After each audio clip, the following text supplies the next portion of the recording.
What's going on, everybody? Welcome back to the Going the Distance podcast presented by ImmaculateSports.com. Twitter's at ImacSports. TikTok, YouTube, Immaculate Sports. It's episode 277. It was an excellent wild card round to start off the playoffs. Today, we find out Mike Tomlin will step down after a really rough playoff game against Houston. And we also got a national championship to talk about. So, very fun stuff, Kyle. Yeah, it's going to be a fun episode. We'll be predicting all nine head coach openings, as well as ranking the 9 spots, the most attractive to least attractive to the candidates, predicting the Natty as well as the NFL divisional playoffs, and then our end of season NFL awards. Most of these awards are pretty straight shots at this point, but it's still good to pick them and see what our takes are here. So we'll go over that as well too. And a crazy week this past week, perhaps the best week of playoff football that we've ever seen. I saw it was like 12 fourth quarter lead changes throughout the first round of the playoffs. Is the most that there's ever been in a playoffs ever, let alone in a round alone. So good start to the playoffs there. Obviously, this is coming on the backing of one of the best MLB playoffs that we've ever seen. So cool there as well too that we're getting competitive playoffs in both sports, which makes the games more fun to watch, of course. But with that being said, a couple things we got to get to before the best thing that we saw. Skylar, I'll let you go ahead and get started first. Yeah, the playoffs all being competitive for the most part has definitely been at the top of my list, but I have wrote down unimaginable things have happened in the transfer portal. It just keeps getting crazier and crazier every single week. And although we don't have an exact number yet, the estimation is that over 5,000 players have entered the college football transfer portal. And we just had one of the craziest stories ever. Once again, just like last week, I didn't think it was possible to top it, but Washington quarterback Damon Williams has done it. He enters the portal like an hour after we posted the show last week. And we're like, wait, what? He hit the port. I thought he just signed a new deal. So he gets sued by Washington. He has to come back. So he comes back to the Huskies in a very awkward contract extension is what they're calling it. Some more guys who signed over the weekend. Quarterback Sam Levitt goes to LSU finally with Lane Kiffin. We've been wondering about him, and he does it, and he goes to the biggest market. Coy Parrish and Dylan Raiola go to Oregon in a big gear up for next year's playoffs. They were very close. They just couldn't beat Indiana. A couple of 5 stars, too, signed. Left-handed quarterback Deuce Knight goes to Ole Miss in case Chambliss gets rejected again, which is possible. And wide receiver Cam Coleman to Texas with Arch Manning. So very big names. They're going to be huge players in next year's season. And like I said last week, it's going to be really hard to keep track of this, so we might as well do it until we can't anymore. Yeah, and turn your Pete Thamel notifications on because he's always got that stuff first. Definitely the thing that sticks out to me is Dylan Raiola going to Oregon. He said that he'd even sit behind Dante Moore if he decides to come back. Obviously, I'm assuming that you hope Dante Moore does decide to come out into the NFL draft this year. But that is obviously a potentially big development. And leads me right into my opener because Dante Moore played in the game that I'm going to talk about. Obviously, I'm going to talk about the other side, though, and Fernando Mendoza having his way with the Oregon defense once again and putting up a really good stat line where he had more passing touchdowns than incompletions in Indiana's 56-22 rout of the Oregon Ducks. Mendoza goes 17 for 21, 77, 5 touchdowns, no picks. Didn't really look like he had to do much, but I think that's also because he was making it look super easy. Specifically, the biggest throw that stood out to me was the 15-yard out that he threw.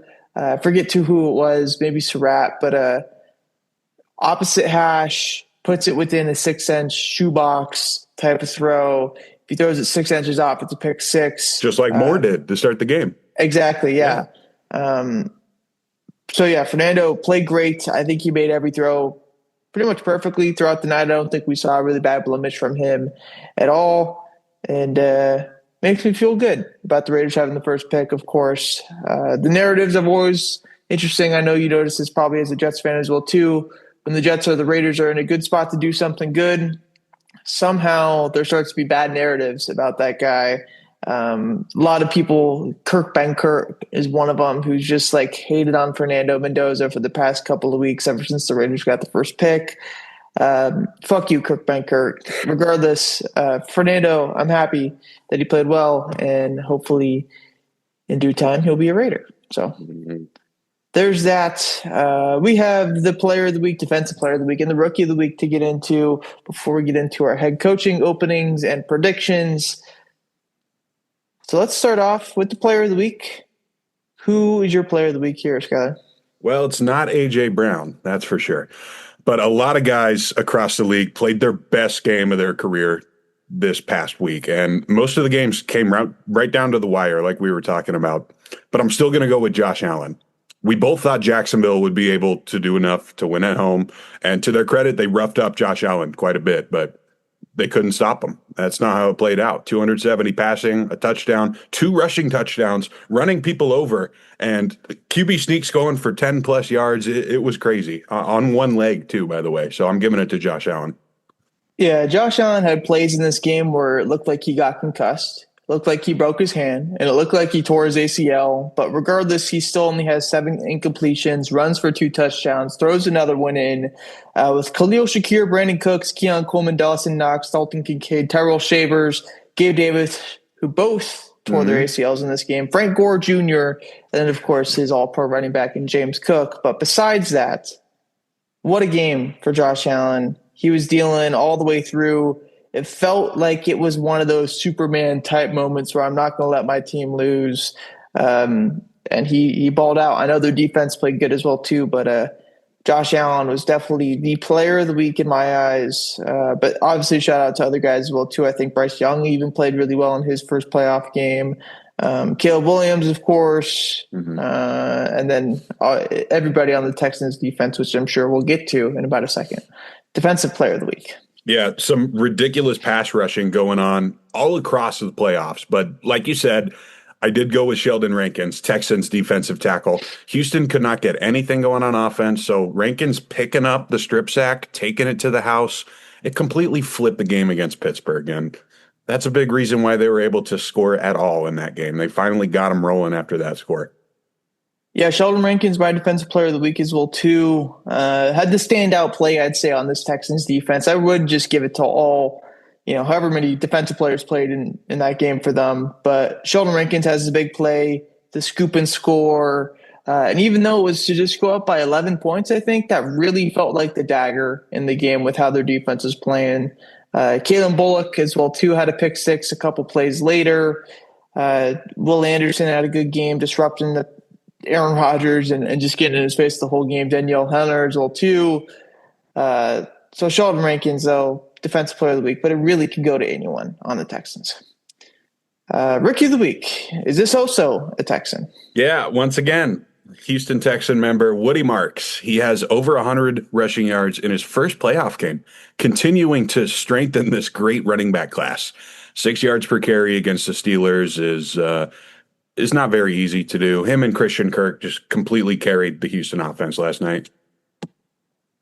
Yeah, I think you can also make an honorable mention for a guy like Matthew Golden, who had a really big touchdown in that game against the Bears. Obviously, they lose, but Woody Marks was probably one of the main reasons on why the Texans won this game. I know the defense is really good, but Woody Marks' ability to extend the drives for Houston, win first down was really good, and not really something that we've seen in his NFL career so far. I believe that is his high rushing yard mark in a game at 112 with a touchdown.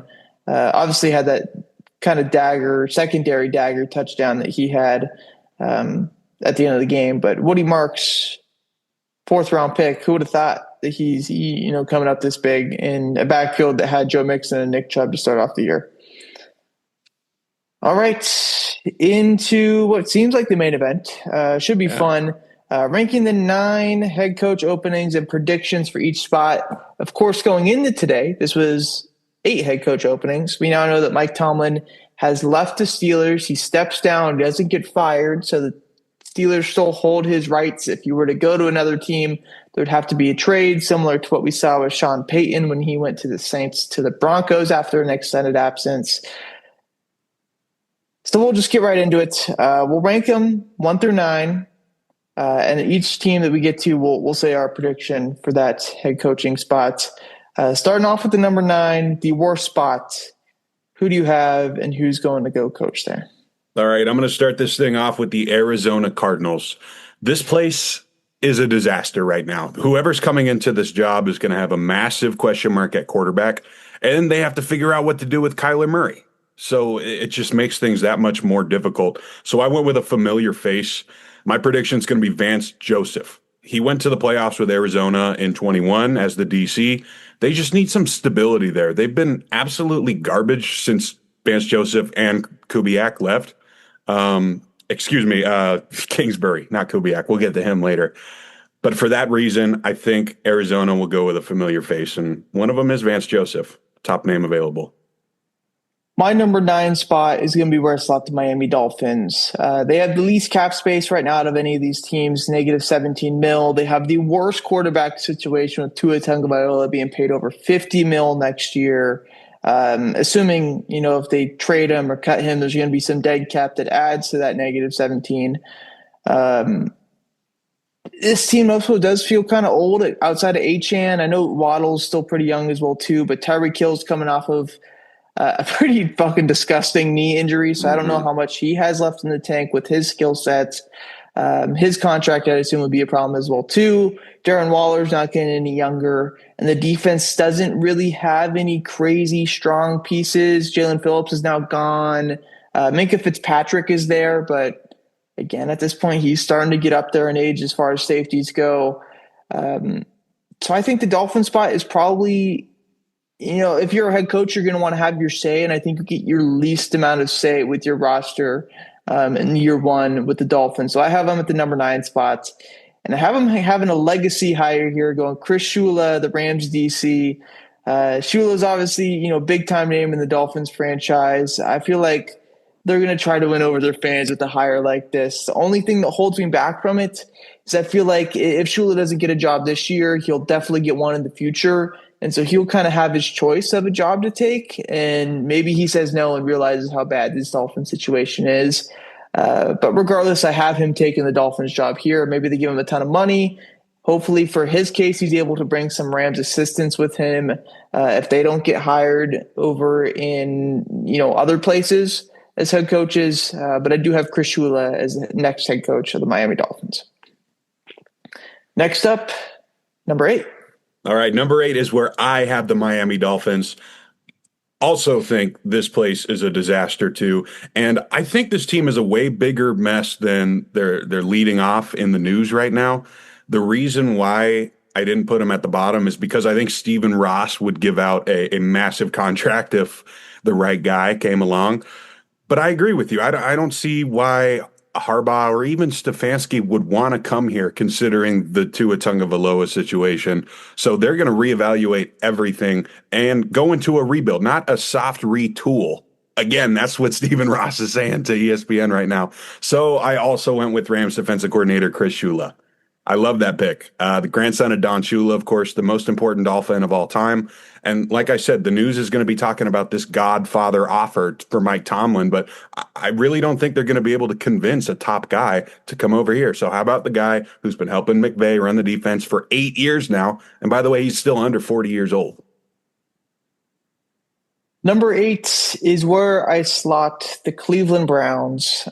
This situation, again, under negative cap space, and I think they have the worst offensive pieces out of any team on here. Really, the only one that stands out to me, Harold Fannin, super great tight end out of Bowling Green this past year, rookie. So he's an upside. But even Quinshon Judkins, another guy coming off of a pretty disgusting injury. We don't even know if he's going to be able to play next year. Now the wide receivers really excite me. I know Jerry Jeudy had a good year last year, but he doesn't really excite me as a total receiver. The quarterback position is interesting. If you love Shedeur, maybe this is a good spot for you. If you love Deshaun Watson, maybe this is a good spot for you. But there's still a lot of money tied up at that position. On the defensive side, you inherit a good defense. So that's probably the good point that happens. You get the defensive player of the year in Myles Garrett. Spoiler alert for our defensive player of the year award coming up here in a little bit. But you get a good defense, but the offense is terrible. So I do think they're going to focus on somebody On the offensive side, and I have the guy that they bring in is Jags OC Grant Udinsky or Dunsky. I don't really know how to say his last name, but a super young offensive mind that's really risen up the ranks of head coachings. I believe this is the only spot that he's gotten a head coach interview so far. Obviously, things can change. He could be requested by any other team like in an hour from now, and that statement just changes. But this is a guy who I believe got head coaching interviews last year as well too. I think he's the guy that Cleveland would want to bring in there. I think if you're getting rid of Stefanski, I don't really think you want to go in the veteran route because then you just keep Stefanski. That would probably been the better decision. I think they want to go really young. They want to try to get their McVay type head coach to turn this thing around. And I think Udinsky kind of brings that to them as a possibility as well. So I have him going there. He could be another guy too that realizes his time though and says, hey, I'm not going to Cleveland and dealing with this offense. But I do have him going to Cleveland here.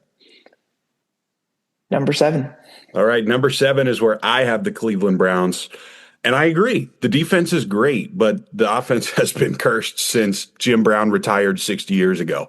So I get it. They're going to keep taking shots on the offensive-minded guy, and one day they'll figure it out. And I debated some of the Rams guys too here, but there's so many guys available that there's a new retread who feels like a great fit here. If they do stick with Shadur, I think it would be a great idea to bring back Mike McDaniel. They're not looking for a CEO. So that part I do agree with you. They're looking to put up some points because that's their biggest issue. So great. The Steelhouse of the Rams. The guy, I'm not going to try to pronounce his name, the Jacksonville guy you mentioned. Those are going to be guys they talk to. But if Mike McDaniel wants to come, I think they would pull the trigger. Number 7 for me is where I slot the Cardinals. This job is a little bit more attractive to me because you have some money. You have $44 million in cap space. You have good offensive weapons in Marvin Harrison Jr., Michael Bolston, and Trey McBride. You have an offensive line that has some young pieces to it. The running back position is pretty unclear, but it's very solvable nowadays in the NFL to just go even pick up a guy off of waivers and he turns into a Pro Bowler. Who knows there? But you have the ability to draft a guy. You have a high draft pick. The quarterback position is interesting, but I don't think you can rule out Kyler still because this will be a new regime. And they're not going to have the Jonathan Gannon sentiment that he had prior to it. The defense definitely needs some rebuilding. There is some young pieces, but there isn't really, that guy on the defensive side that's really going to win you ball games. So that's probably the biggest rebuild part there. This job was the last one I picked. I had all the other spots open, except for the Steelers because I did this before the Steelers job got open. But this was the last one. I was like, I don't really know who's going to go there. So I don't know. I didn't give him any crazy name. I did go Vance Joseph as well too. Broncos DC. I think it's a steady hire. I think it also kind of feels similar to Gannon, which maybe would be the reason they go against it. But Vance Joseph has done a really good job ever since he was head coach of the Broncos in 2018, 2019. I think those were the years. But regardless, I think Vance Joseph gets another chance, and I believe he's the guy for the Cardinals job. On to our top 6. All right, number 6, I'm going with the Atlanta Falcons. They have a pretty good defense, some playmakers, but the quarterback matters so much, so I didn't put him in the top half. I think Atlanta could be one of the places that Robert Saleh would actually agree to come coach because the team is kind of built the way he likes it on defense. Great pass rush, physical secondary. And of course, your defensive-minded head coach needs some captains on the offense. That's where Bijan comes in. That's where Drake London comes in. I think this is one of the few spots he would actually leave the Niners for. All right. My number 6 spot is also going to be the Falcons. This is an interesting job. Like you said, they have the weapons on offense, Bijan, Drake London, potentially Kyle Pitts. I know he's a free agent, so we'll see how that goes. The quarterback position is a bit of a question mark.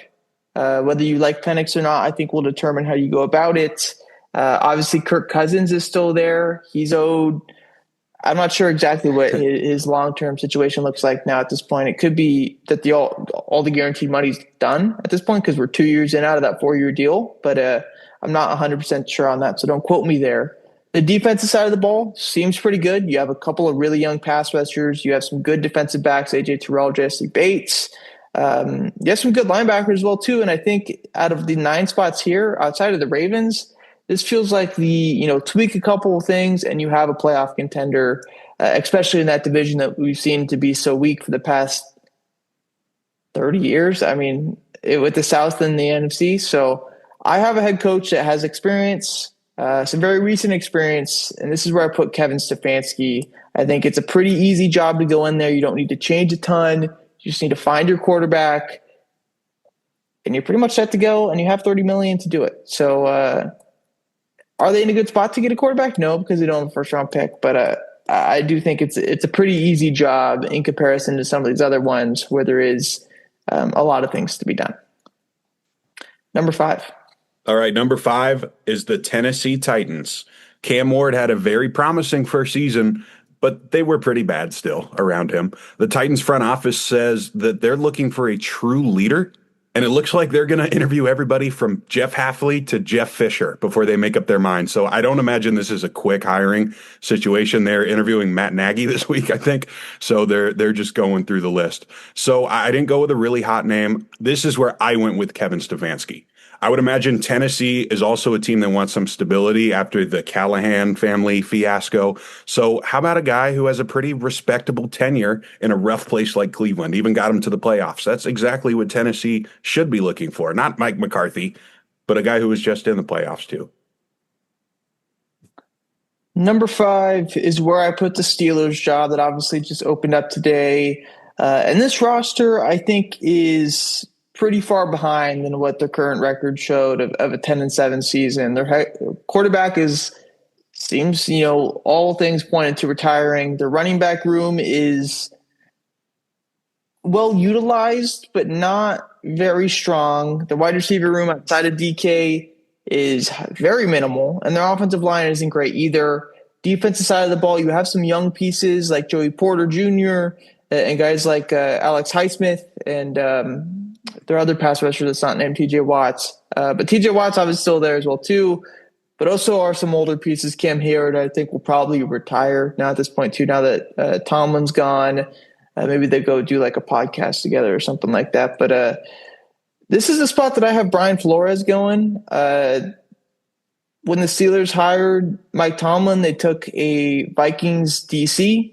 Brian Flores is a Vikings DC, so maybe, I don't know, it's 20 years apart, so it probably doesn't have much to do with it, but there is a proven success of taking from that pipeline.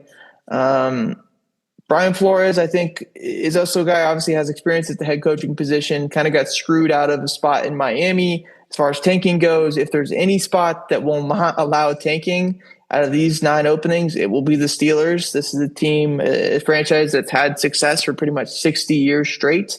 I would not see them, going down an avenue where they want to mess around and they want to be bad for a long time and have a full rebuild. And I think being good quickly is something that Brian Flores is probably like. So I have him taking the Steelers job, and that being the number 5 spot on my rankings. Number 4. All right, number 4 for me is the Las Vegas Raiders. And I don't mean this in a bad way. I see this as the next tier up.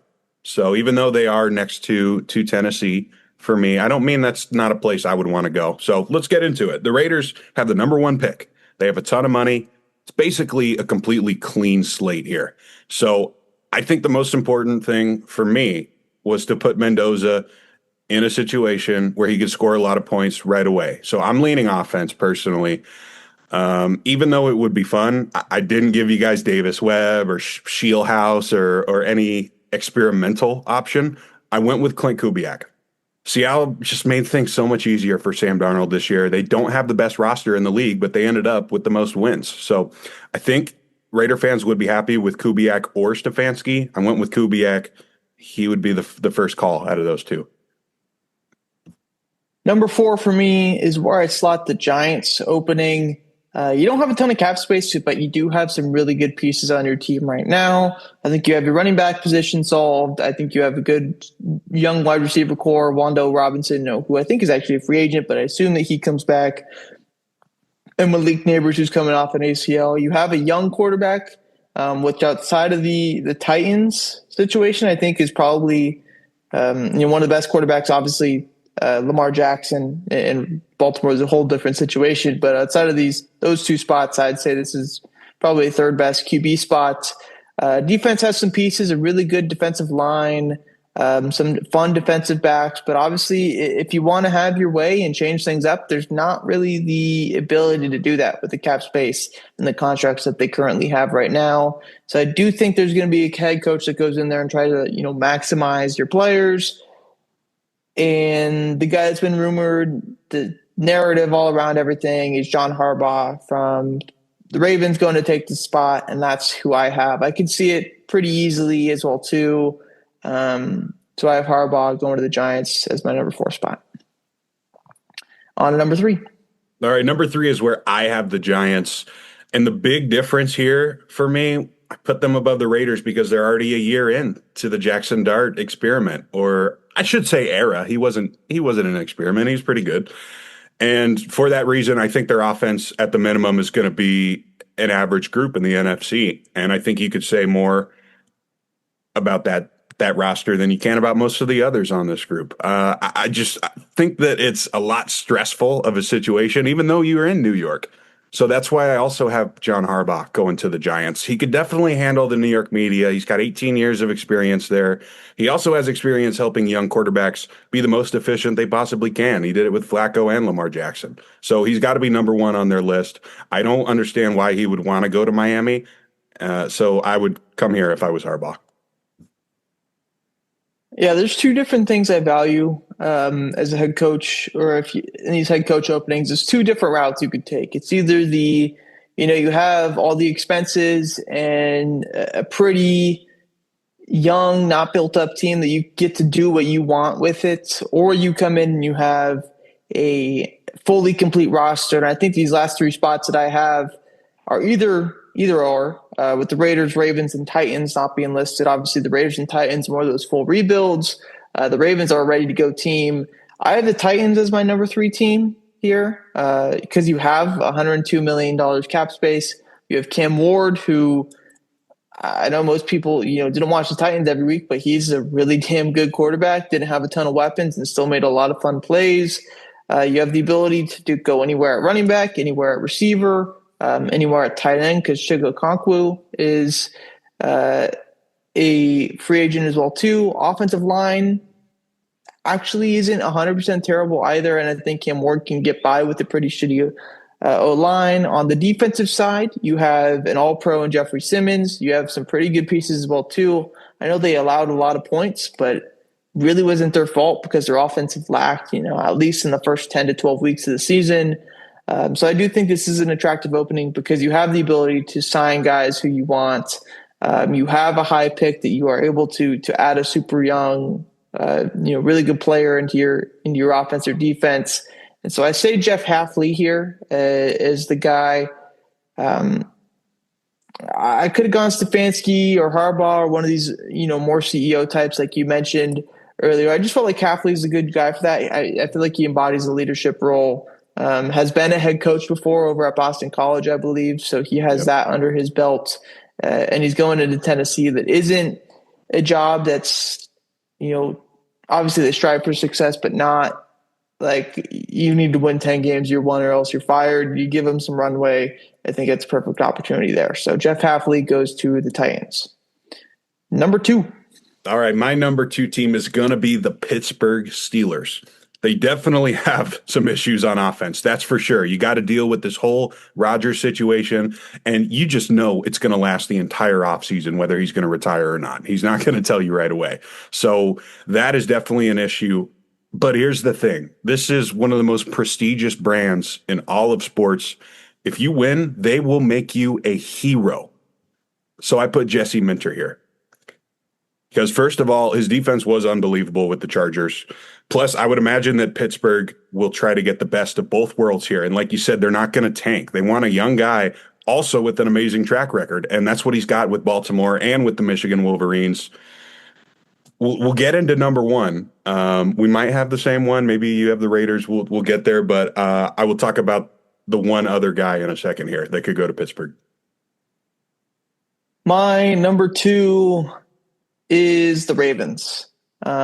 This job, you get a playoff team that's ready to go. You get an MVP quarterback. There's not many openings that happen like this ever in the NFL, except for like a guy retiring, let alone firing, which I think is still crazy with Harbaugh with his success that he's had.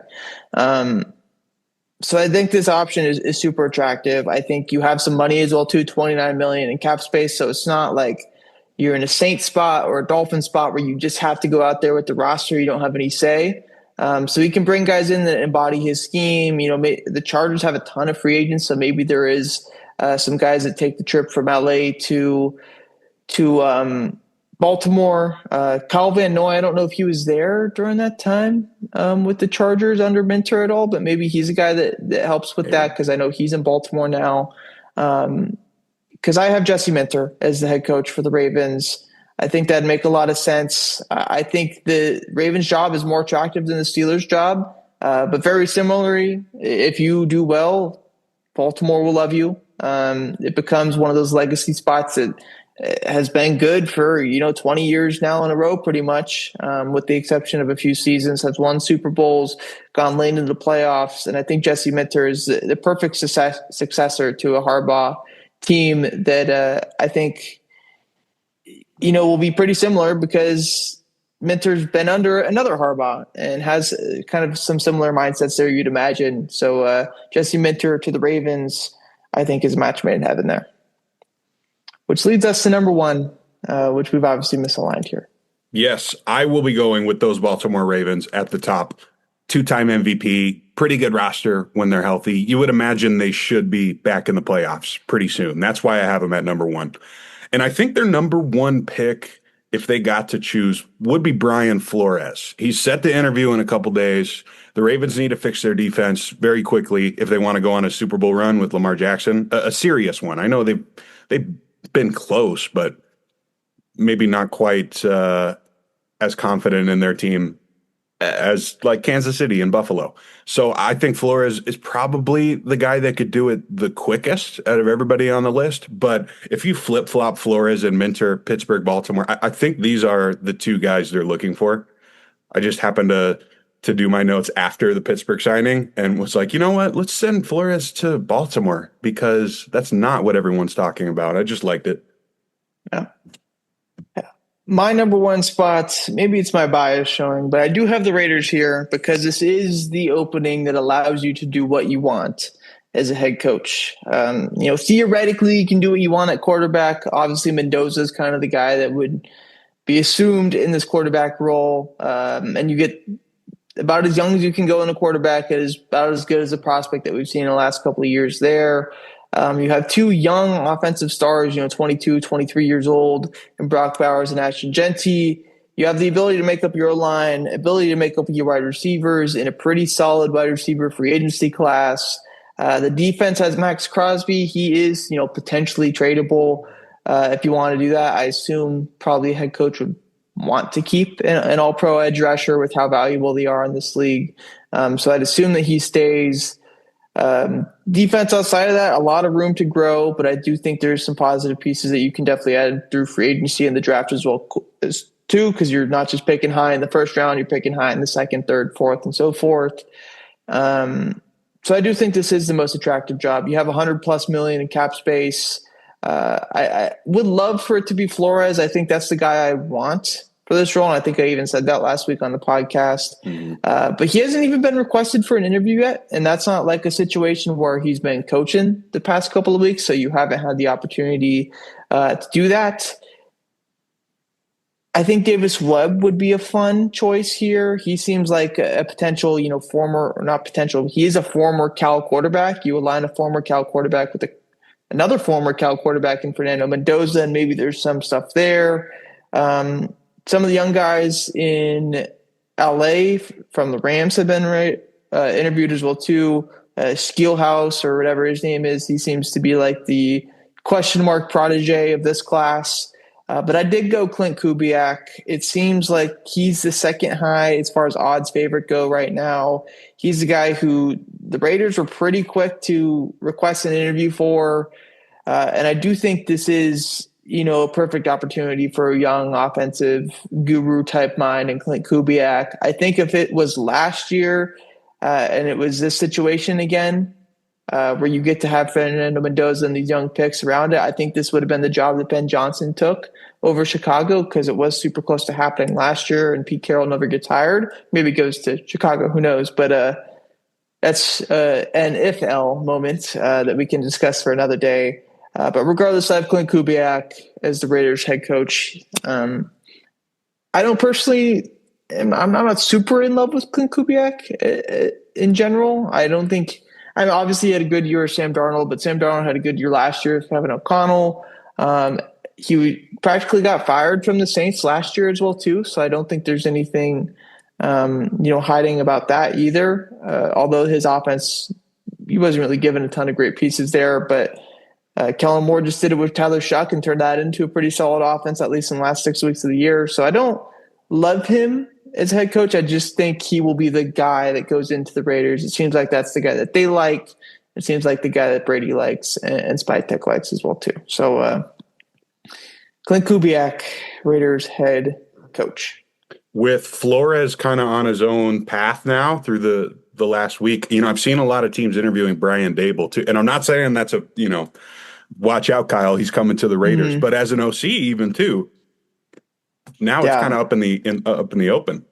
Yeah, that would be if we got Flores as head coach, I'd say Dable was the guy that I wanted. I think that's what I said last week, just like my opener, as him as OC. Now, if I were to build my dream head coaching staff, it would be Flores head coach and Mike McDaniel OC. I think that would be fun, but like you said, he's got really good opportunities to be a head coach again. And I think if he doesn't get a head coaching opportunity, he goes straight to Detroit and becomes their OC there. I think that feels like a pretty easy hire for them if that were to happen over going to the Raiders. One spot I didn't have, Saleh. I do think Saleh finds a job somewhere in the future as a head coach again. I just didn't have it in this cycle. I think there's other spots. Maybe Cleveland could be a fun one for him. But maybe he doesn't want to go there. It could be interesting as well too. Davis Webb, like I mentioned a little earlier, he should probably be the guy that gets some head coaching looks in the future, but maybe in 2027. You'll have to wait 52 more episodes for that one. We'll be there too, probably. Exactly. On to the next one. Head coaching predictions no longer. On to the Natty predictions that we have coming up next Monday. So about as far away as we possibly can be when it comes to predicting this, because this game is 6 days away still. But by the time that we do our next episode, we'll know who the national championship is. So it feels like we need to predict it now. Miami versus Indiana. Obviously, the big storyline is Fernando Mendoza, Miami kid, going back to his place that he grew up in Miami to play this game, as well as playing against Miami in this one. So pretty storybook there. Indiana is an 8.5-point favorite. Skyler, who do you think wins this game? How does it go? I think we should start this off by saying or reminding ourselves this is a home game for Miami, which rarely ever happens in any level of football in the playoffs other than that first round now. And because of this, Miami's great defense, I don't think we're going to get a championship game like that Alabama-Notre Dame game many years ago when it was just over from the jump. Miami played awesome against Ole Miss. And if the Rebels don't have the best kicker in the nation, then that game definitely looks a lot uglier. But the thing is, Indiana is just on an absolute mission right now. They dominate the Ducks in Atlanta, 56-22. And I don't think Miami's going to be able to contain them for the entire game. I could see Miami starting off on fire, being at home, having that crowd behind them. But then before they know it, it's 28-7 Indiana at the half. And just like last year with Ohio State and Notre Dame, I just don't think they're going to be able to contain them. I have to pick Indiana. I'm going a crazy game, 41-26. Maybe Miami starts off great, but it quickly fades away from them. Yeah, I don't think the home field advantage is going to be super big here. I do think Indiana fans will travel amazingly well for this game because they probably realize, barring what we know about the future and Kurt Signetti, like this could be their one chance at a national championship in really 100-year history plus. And Miami, I don't think has ever been one of those super daunted home field advantages just because of how Miami fans are. They seem to be a bit more laid back and not care as much.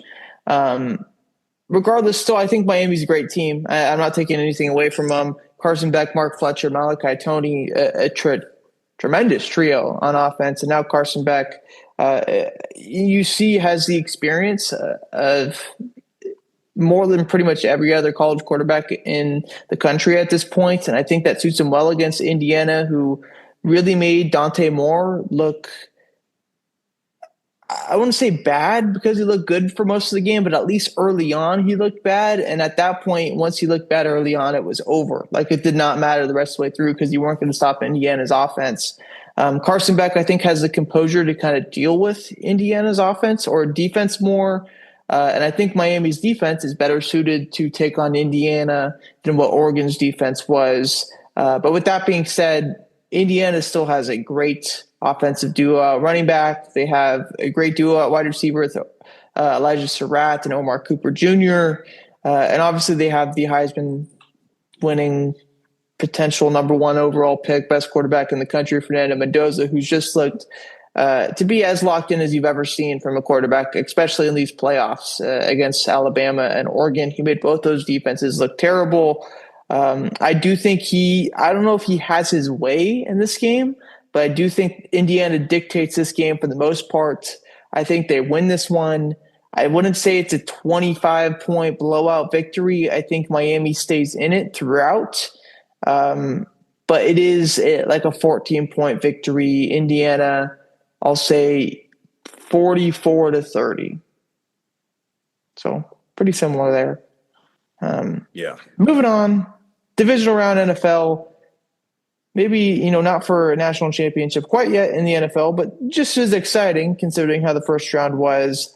4 games in the divisional round. We'll start off chronological order with the Bills versus Broncos, Saturday, 1:30 Pacific time on CBS. Denver is a 1.5-point favorite at Mile High. 2 teams that have had a lot of close calls this year, but something has got to give in this matchup. I still can't believe that Trevor Lawrence threw those 2 picks against that Buffalo defense. So I'm going to stick with Denver at home. And that's the unfortunate part of the NFL playoffs is the way that the side of the bracket can completely flip if you have one upset. And that's kind of what happened to me. And I was upset at first, like, oh man, Jacksonville's out. Now Buffalo's got to go to Denver. But that's also the fun of it. Now we just decide what's going to happen here. And I'm sticking with Denver at home because they're just so good at home. Maybe I shouldn't keep betting against Josh Allen, but I think the first thing to go is going to be the Buffalo defense. If they can't get to Bo Nix, Denver should be able to win a very ugly game. I got 24-23 Denver at home. Buffalo was a team that threw my predictions in a wrench. I went 5 for 6 in predictions last week. The only one that I had wrong was Jacksonville. And of course, Jacksonville was a team I predicted to win the Super Bowl. So the one pick I had wrong really ruined my entire bracket. Buffalo's defense surprised me a little bit. I know Jacksonville has a ton of weapons, but they shut down most of those weapons for most part of the game, did a good job on Jacoby Myers, didn't really allow Brian Thomas Jr. to get much going. Brenton Strange didn't have a big game. And I think Jacksonville, what they have at receiver and quarterback is a whole lot better than what the Broncos have, especially in the last 8 to 10 weeks. And the run game for Jacksonville is better than what the Broncos have. I don't think the Broncos have relied on the run once this season. And when they do to start off the game, they get quickly off of it if it doesn't work immediately. I don't think RJ Harvey is the guy that can take 25 touches like you need to from a running back in the playoffs. On the other side, the Bills are completely ready to handle this. James Cook has had those big load running back games where he's touched the ball 30 times, like through 3 quarters. It hasn't been a problem with him. The Bills have lost Gabe Davis and Terrell Shavers. I don't think that matters because it really doesn't matter who Josh Allen's throwing to. He's always going to find a way to make a play. The Broncos defense is slightly better than the Jags, I'll say that. And I think they do a little bit better job of being more stout rather than creating turnovers like the Jags defense does. But I still think Josh Allen is the best quarterback left in the playoffs. I think he's the best player left in the playoffs, and him beating the Jags the way that they did is enough for me to say that they will beat the Broncos in Denver. I have it being 23-20, close, ugly game-winning field goal from Matt Prater against his former team in his former stadium. Next up, Saturday night, the only 5 o'clock game that we have this round, the Niners versus the Seahawks at Lumen Field in Seattle, Washington. 7.5-point favorites are the Seattle Seahawks. How do you have this one playing out? Yeah, similarly to the game we just talked about, the road team, the Niners, have been able to maneuver around their rough defense and all of their injuries. But Seattle is just such a tough place to play, too, and that it's really hard to imagine them being one and done. And Seattle just embarrassed this team in Week 18. Plus, Kittle is out now, too. I think the Niners are going to do as much as they possibly can. I think they're going to cover, but I still got Seattle. I got 26-23. Maybe it does come down to the last field goal, too, here, but it's really hard to pick against Seattle. Yeah, Seattle has really changed my mind about them in the last 5 or 6 weeks with their ability to run the ball more consistently with Kenneth Walker and Zach Charbonnet. That's exactly how they won this past game against the Niners on Week 18. And the Niners, I know George Kittle and Trent Williams didn't play that game. Now George Kittle's for surely out of this one. Trent Williams is obviously still banged up, but he did play the game against the Eagles. But not having Kittle against the Seattle defense is going to suck, man. It's going to be really tough to do a lot of stuff. I think the Seahawks realize that and say, hey, we're probably only going to need 20 points out of this one. Don't put Sam Darnold in any dumb spots. Don't do anything that you don't need to do. You have home field advantage. You know your defense is going to be there for you. So I don't think Seattle's going to try to do anything crazy, just like they did last time against the Niners, where Sam Darnold was, 20 for 26, and he had 120 yards, no touchdowns, no picks, didn't really do anything risky the entire game. I think it's a very similar game script. I have it going way under. Right now, the total's at 44.5. I have it 17-13 Seattle victory. It just feels like a low-scoring, gritty type of game. Run your mouth, smash mouth football. And I think that's the way that the Seattle Seahawks want to play, and I think that's what they'll get.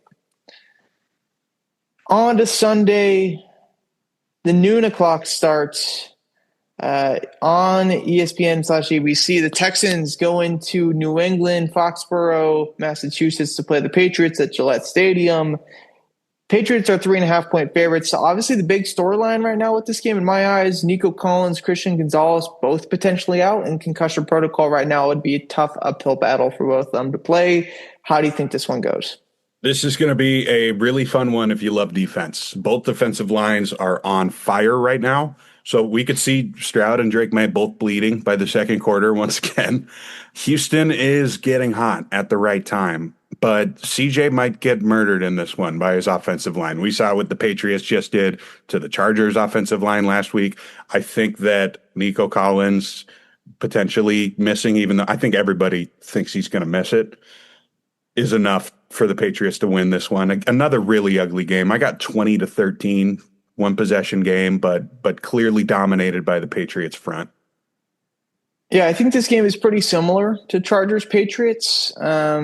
The quarterback position is a little bit worse, but the defense is a little bit better. So that kind of evens out there.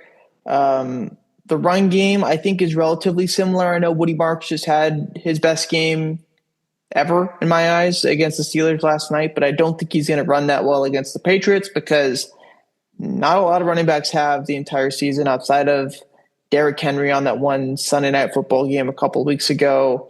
I think Drake May is suited to deal with this Texans defense. He'll get the ball out quick, utilize his running backs as he has out of the pass game, his tight ends. I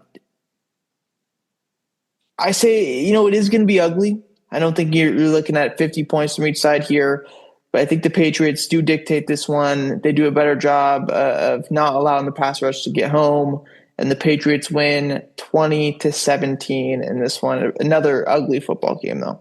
Mm-hmm. And then what seems to be the main event, Rams versus Bears on Sunday afternoon-ish nights, 3:30 o'clock start here on the West Coast on NBC. Chicago versus the Rams. Rams are 3.5-point favorites on the road. Pretty crazy there. This is going to be a cold one as well, too. Game time temperature, according to ESPN, says 18. When I was looking at the weather app, it said it's about 8 degrees with wind chill, maybe. So it'll be cold, but that's nothing new in Chicago. How do you think this one plays? Almost disastrous for both the Rams and the Bears last weekend, but they get the job done. That's what it's all about in the postseason. So considering the weather, I still think that this is going to be an electric game, McVay versus Ben Johnson. Even with the wind, I would imagine they score the most points out of any other game. But they say Stafford's hand is fine. So I'm sticking with LA. High scoring game, I still think 38-34 Rams would be great. I really want to see that Rams-Seattle rematch. It was the biggest game of the year, if not number one of them. Caleb had a great comeback win, but the Rams have the elite playmakers that could counter a potential Bears takeaway, I think. And something they're so used to in all the Bears comebacks is a pick six or a scoop and score or something. And I think if the Rams don't do that, if they keep up with the Bears, they would be able to win a close game. So that's why I went with them. But I am surprised that they were 3-point favorites on the road, 3.5. The close victory against the Packers is not something I'm falling for with the Bears. I think that game should have been won by a lot more. They had 3 forced fumbles that just did not bounce their way. They had numerous bad red zone possessions. They had terrible fourth down options. And I think things will be a lot better against the Rams. I think they have a worse defense, but also on the other side, they have a better offense as well, too. And we've seen the Bears defense have games where they allow Brock Purdy to throw for 5 touchdowns, or not throw 5, he threw for 3 and ran for 2, I think. But, have those really good games against that Bears defense. But like you said, a turnover or 2 can change everything. And when things go wrong for the Rams team this year, a la the Niners game on Thursday night, the Panthers game the first time, the Seahawks game on Thursday night, the Falcons game on Monday night, they lose that football game. And I think that's kind of what's going to happen here. I think the Bears offense is good enough to keep up with the Rams defense. And I think the Rams offense, while it is good and the Bears defense is not great, just a couple of plays will make the difference in this game. And I think the Bears will win 35-28. Big, crazy one here. This is the highest scoring matchup I think I have for sure in this round. And I think will produce the best aesthetically pleasing football game to watch when it comes to schematics, offensively, and seeing the cold breath out of the player's mouth when they breathe. That's going to be fun. Moving on, though, to the end of season awards that we mentioned earlier. 7 different awards here, I believe. Coach, comeback, offensive rookie, defensive rookie, offensive player, and, of course, MVP. We'll start from the back. That way we don't end with Coach of the Year. So Coach of the Year is the first one that we'll handle. Who's winning this one?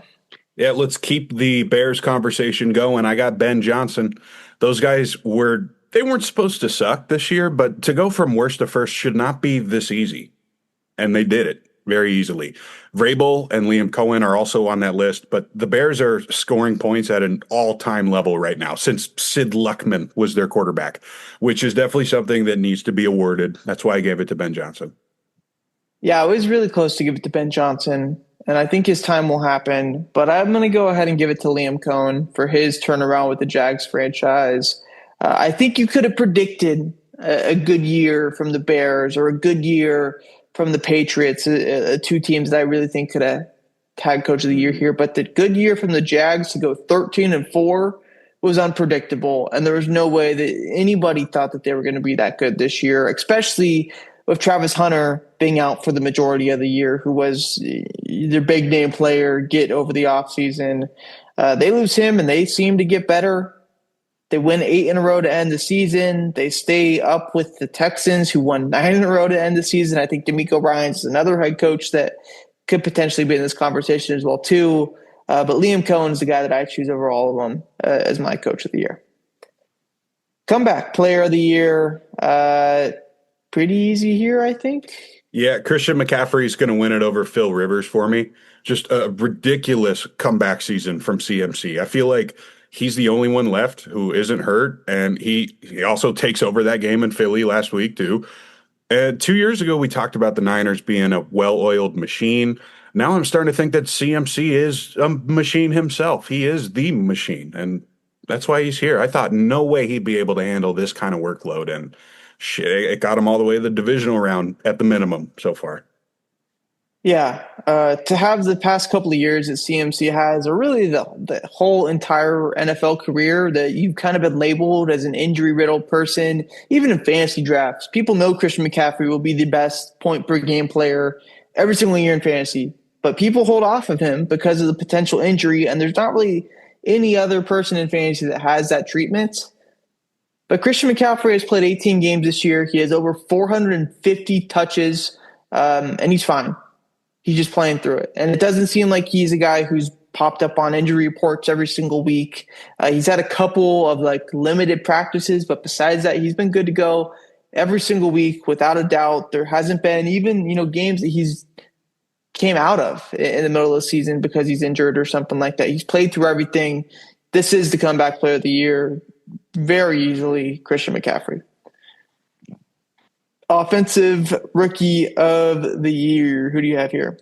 There are some interesting and complicated cases from the three quarterbacks up for this award, but I think it's safe to say Teteroa McMillan looks the most like a future superstar out of anyone in this group. A lot of people in the NFL draft community, especially on Twitter, they joke about Kuiper and McShay and those guys always comparing the 6'5" receiver to Mike Evans, even if they don't play like Mike Evans does. But this time they were right. 70 catches, 1,000 yards, 7 touchdowns. The guy who was not known for being a possession guy doing this kind of thing is outstanding in his first year. Yeah, I'm going to make my case for Jency, even though I have McMillan.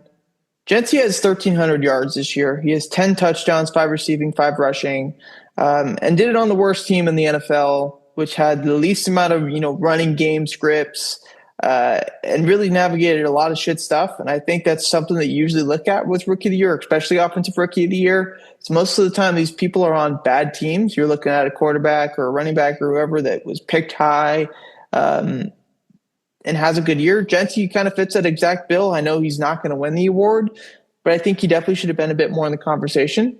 Regardless, I do have Tet, 1,000-yard receiver in your rookie year, 70 catches, 7 touchdowns, and really is that matchup nightmare, Mike Williams, Mike Evans type guy on the outside, with also the ability to run after the catch like Mike Evans and Mike Williams did not have in their NFL careers.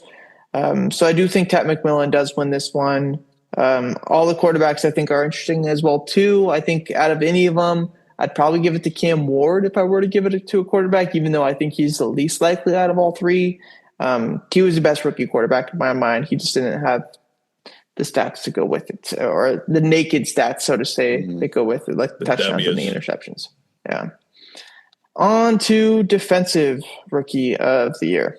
Yeah, I'm good with Carson Schlesinger winning this one over James Pierce. Maybe the second best player on the entire Browns roster this year. 156 tackles, couple sacks, couple picks too. Just a guy who kept rising up the board after the Senior Bowl, and he ends up going 33 and still a massive hit for the Browns. Yeah, Carson Schlesinger is going to be my pick here. This will be the least flashy pick as defensive rookie of the year in a long time, I'd say. Just a really sound linebacker that seems to find a way to get his hand on the ball pretty often. He has 3 passes deflected, 2 interceptions, 2.5 sacks, 11 tackles for a loss, and 156 total tackles. Maybe the 156 tackles are because you're in a shitty game script because you are on the Cleveland Browns. But I'm not knocking him for that. So Carson Schlesinger is my defensive rookie of the year as well too. OPOY, always a fun one. Yeah, JSN is an overwhelming favorite right now, despite having very similar numbers to Puka Nacua. But I think JSN also did a lot for the future of undersized number 1 receivers this season. At one point, he was on pace for a number of records. So I didn't even write down the numbers. I think Smith and Jigba probably clinched it around week 13 and hasn't been bad enough to lose it. I went a different route. I did choose Puka to go here because he seems like the easiest. Get this guy the football in any possible way, and he's going to do something about it. if he played all 17 games, I think he goes higher than JSN yards wise. If he played that full 16th game instead of getting hurt in the first half against the Baltimore Ravens, I think he gets above JSN in yards. They have the same amount of touchdowns. He has more rushing yards. I think he is the easier guy to get the football to, and he's the guy that's the bigger playmaker when it comes down to it. I know JSN, phenomenal receiver. Don't get me wrong. I still think he's, top 2 wide receiver in the league right now. But there's a lot more scheme that goes into it when you have JSN, because he isn't the 6'4" receiver that has a phenomenal catch radius. He's just a good athlete and really good at what he does. But Puka, he can do it all. There isn't a single thing that Sean McVay can't just, let's just throw a screen to Puka. Let's just throw a deep ball to Puka. Let's give an end around to Puka. Let's put Puka in the backfield and throw it to him out of there. It's just easy. And I think that's what makes the offensive player of the year for me. It was Jamar Chase last year, who's very similar in the way that you don't need to scheme anything. You just give him the football and go. And that's all you have to do. And I think Puka embodies that the most. Defensive player of the year, they will not be up for discussion here. This one's pretty easy. Who do you have? Myles Garrett, of course, 23 sacks. That's a new record. Just ridiculous, unstoppable stretch here for Myles Garrett. There's no one quite like him. And even though it usually doesn't take you to the Super Bowl, I love the idea of the team that's built around the D-line. It's like the scariest kind of roster you could have. And that's kind of the only thing trending upwards for the Browns right now.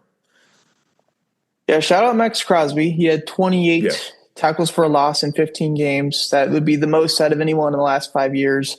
If it wasn't for Myles Garrett, who had 33 this year, including 23 sacks, pass defense as well, 3 forced fumbles. He is phenomenal. He is the best pass rusher that we've seen. I don't know if I want to say in our lifetime, because there's been a lot of really good ones, but Myles Garrett has the best pass rushing season out of anyone that we've seen in our lifetime for sure. Even the Steelers, they ended up making the playoffs, but that game against the Browns late in the year, they lost because they were just too worried about him. And there's not a lot of guys that you've ever seen get game planned around like that. So Myles Garrett wins Defensive Player of the Year in my mind. Now on to the MVP. A couple of guys here as options. Who did you choose? I'm going Matt Stafford still over Drake May. 4,700 passing yards, 46 passing touchdowns. I just feel like his highs were a lot higher as a 37-year-old than Drake May's. And it feels like when Aaron Rodgers won that must have been his 3rd MVP in 2020 over Josh Allen when he had his first real breakout season. That's just where the trend heads to. So I'm going to stick with the veteran. I feel like these days specifically where young quarterbacks can get whatever they want, I love when a veteran can have a season like this. It's awesome for Matt Stafford. Yeah, Stafford's the high favorite, although I did go with Drake May. And I know I don't want to be the what-if guy. If man, I make fun of Justin Herbert all the time for all the hypotheticals that go with him. But my reasoning for Drake May is that if you put Drake May on the Rams with that receiving core and you put Matt Stafford on the Patriots with that receiving core, who's better? And I think it's pretty easily going to be Drake May and the Rams if he has Devontae Adams and Puka Nacua, the Offensive Player of the Year, and a run game that has Kyron Williams and Blake Corum, and a head coach that is Sean McVay. And this is no slight on Stafford. He did well with what he has. He threw 46 touchdowns, the most touchdowns that we've seen in quite a while from a quarterback, led the league by a long distance. But Drake May, I think when it comes to more valuable, he embodies that a little bit better. He also had 450 rushing yards, 4 rushing touchdowns, which I don't think is talked about enough when it comes to Drake May. If you add those yards, he has more total yards than Matt Stafford. Obviously, the touchdowns are a little bit farther behind, but the turnovers are exactly the same. I think Drake May did more with or not more. He did the same with less in my eyes. And I think that's why, in my opinion, he is the MVP. He also won his division. I know wins aren't a QB stat, but he won his division. He's playing home games in the playoffs. And that has meant something in the past. So I think it will mean something here as well, too. Will he win? Probably not. But my pick is Drake May for MVP. Moving on to our MLB Notables. Pretty interesting week. We had a bunch of arbitration stuff on the 8th, so I don't want to go super deep into that and say all the names. I've literally been scrolling through it for about 20 seconds now to even get there. So we'll pick up as I just go through to make sure of some stuff that nothing crazy happened. Oh, yeah. On the 7th, we did get a big trade.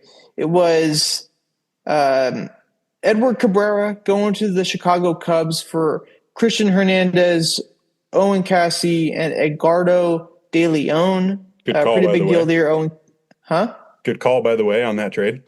Yeah. Edward Cabrera, pretty big-time pitcher, still young, goes to Chicago, that has had some interesting starting pitcher options the last few years. Owen Cassey, big-time prospect, came up at some point last year with the Cubs.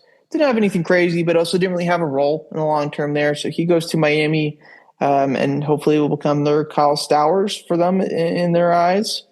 The 8th, the next day, we had a ton of arbitration, like literally hundreds. So I don't even want to get into all this stuff. I'm just scrolling through the day to make sure nothing crazy happened. Luckily, we have about 2 months until those are official, though, right? These avoided arbitrations, so gotcha, these are good to go. The ones that did not get avoided are not on here because they aren't official moves. But we'll get those once those do happen because those guys aren't going anywhere, of course. The 8th or 9th, we did not have anything crazy. Andy Ibanez, 1-year deal with the Dodgers. I believe that's a major league deal. Ibanez had some solid moments for the Tigers over the past couple of years. Really good against lefties. I assume he'll factor in a numerous amounts of positions for the Dodgers big league squad. The 10th, we got a big move. Alex Bregman, 5-year, not 192. That was my prediction. $175 million deal to go to the Cubs. This happens during the Bears game and perhaps sprouted the comeback for the Bears. So maybe you can all thank Alex Bregman if the Bears win the Super Bowl. But a big time gift for them. They have a very interesting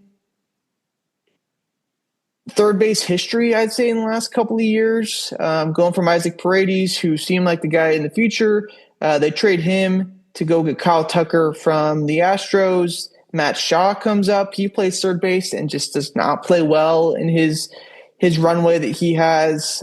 Did have a bit of a better second half, but still not enough to win a long-term job, of course, because Alex Bregman is there now for 5 years.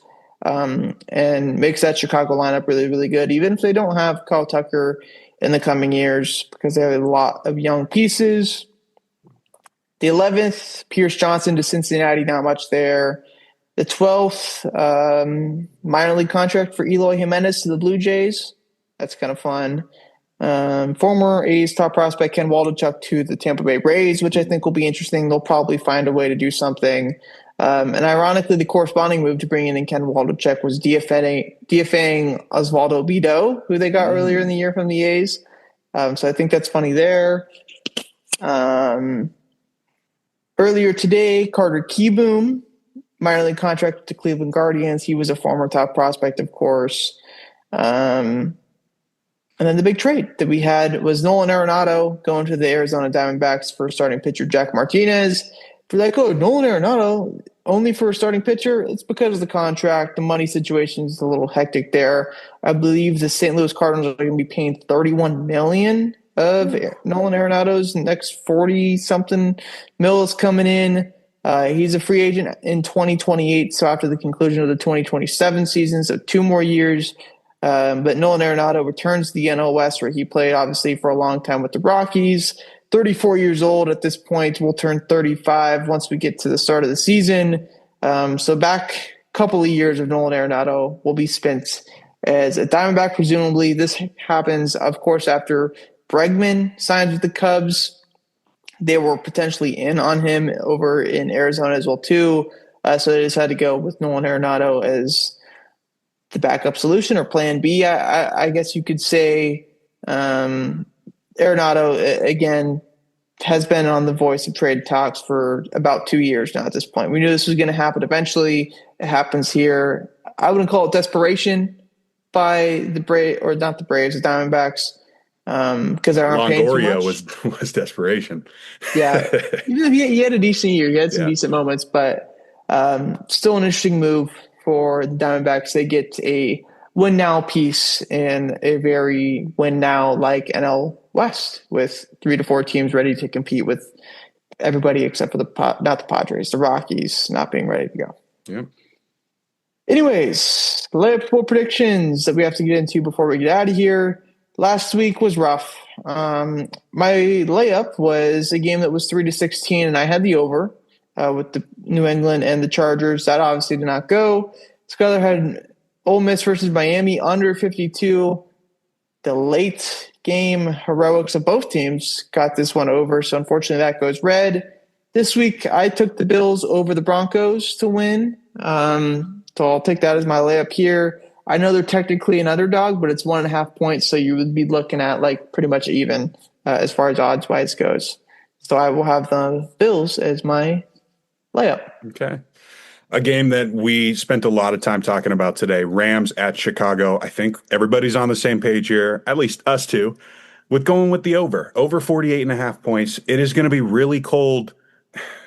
Some possible injury concerns with Matt Stafford, but that doesn't really bug me. I have them going over 48. I think this should be the most explosive game of the weekend. And we actually got an MLB trade that I just saw. So a bit of a break here is Ryan Weathers is going to the New York Yankees. A bit of a shock. 4 prospects going back to the Marlins in this one: Dylan Lewis, Brendan Jones, Dylan Jaso, and Juan Mathis. None of those guys really ring a super big bell for me real quick. Let me just do a quick search just on Pipeline to see if those prospect rankings come up for the Yankees. But the Marlins are so thin at pitcher, Kyle. How could they afford to do this? Yeah, that was a tweet that we saw earlier this year, or not this year, a couple weeks ago. So that was kind of funny. Brendan Jones is 15 on here. Dylan Lewis 16. Still nothing crazy as far as prospects go. Ryan Weathers, former top prospect with the Padres, went to Miami in the Tanner Scott deal, I want to say. Pitched 38 innings last year for the Miami Marlins. Was good, 3.99 ERA, but did get hurt. He was a guy that was kind of looked at as a breakout possibility with the Marlins after he kind of fizzled out as a prospect. Still, I think has a chance to be really good. A lot of his numbers are pretty solid and show that he could be a pretty good pitcher.